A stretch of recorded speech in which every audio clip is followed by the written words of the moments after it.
Let's kick off the final hour of the show, though, with the race for the Premier League title. And let's start with the league leaders. And for all the talk, Ashley, of bottling it, actually, Arsenal did exactly what they needed to do.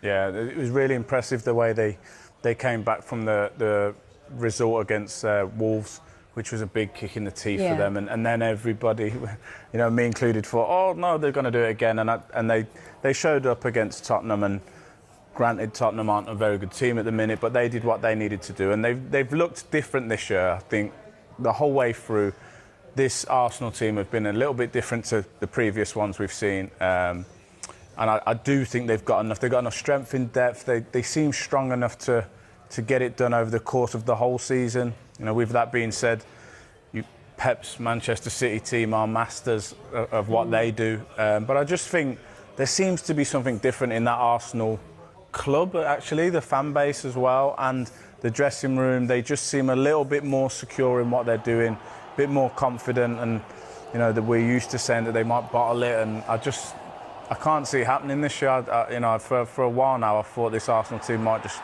go and get it done. Are you seeing a different kind of mentality then from them? Is that what you're saying? Yeah, I think they're playing. They're still playing to win games, to dominate games, whereas before, you know, I think of previous games in other seasons, and that one where they was ahead and then they lost to Manchester City, and they was almost playing to not lose the game. Well, I think at the minute they're still playing to win games, and that's so important because, you know, as long as they keep winning games, they win the title. So, you know, we're watching these goals go in now, and they did go after Spurs in the second half, and that's what you want to see from your team. And Mikel Arteta now, I think what's happened is he's had the experience of losing out. And he's learned from those lessons. They've strengthened the squad brilliantly, I think, this season. They've got the best squad in the league, in all, you know, positional-wise, with the number of players that they've got for each position. They can score goals in multiple ways. They seem to have cracked it. I think he's tried to cover all his bases, and that's what you've got to do over the course of a season where you get injuries, dips in form, results like the one against Wolves. He's able to do different things and, you know, play different players in positions, as I said, score different types of goals.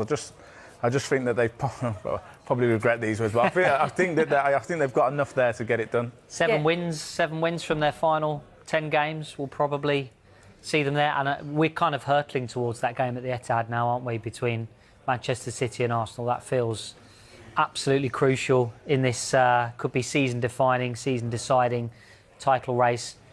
It's in Arsenal's hands, though, now, isn't it? And I think that goal right after half-time really settled things against Spurs for Arsenal. If there was any kind of nerves or pressure building within that game, I think that goal right after half-time settled things down for them. And it was a dismantling, really, of Spurs over the weekend. And was it? No, go on. I was say, would you think, in your point of view, a lot of people saying that was Gyökeres's best performance by far.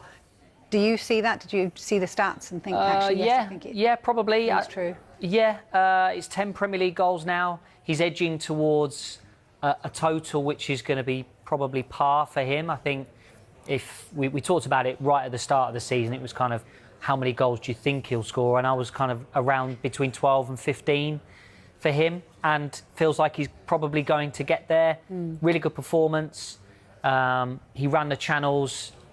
He's, as Ashley talked earlier, he likes to feel the defender behind him, and I think he had the run of, I mean, Dragusin, not good, Palhinha, not good.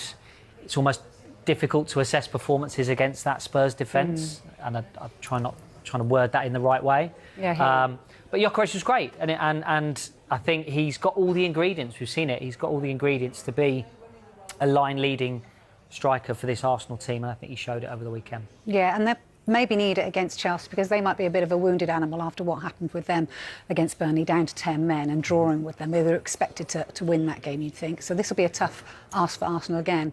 Yeah, and this is what it takes to win the league. You know, you're going to be asked different questions of your team. So they've got something different now. They had to go and prove themselves after Wolves.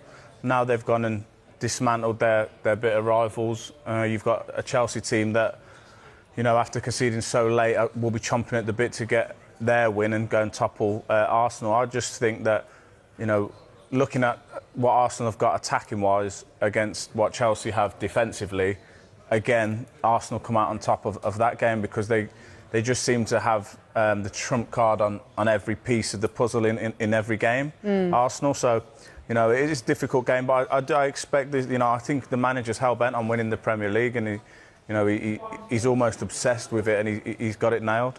So is he, though, you'd have to say.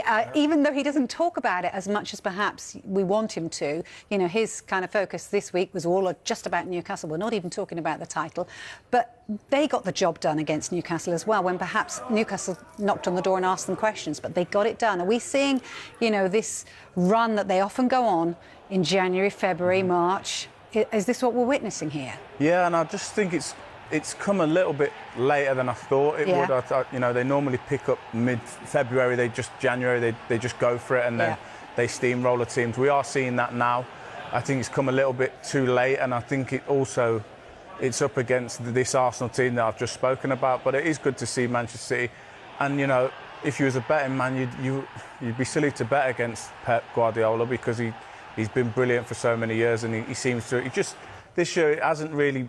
He seems like he hasn't found the answer to the problems that he's got in his own squad up until now. So it's going to be that's going to be a massive game. Like, all eyes will be on that game, and that will be the test for Arsenal. The race between Arsenal and Manchester City has reached boiling point. Every match feels like a final, every mistake feels costly, and the pressure is unreal. This isn't just about points anymore, it's about composure, belief, and who can handle the spotlight. Arsenal have shown resilience and hunger, responding to setbacks with authority. Their intensity, attacking flow, and defensive discipline have turned them into serious title contenders. But can they maintain that level when the pressure tightens even more? Man City, on the other hand, know exactly what this stage demands.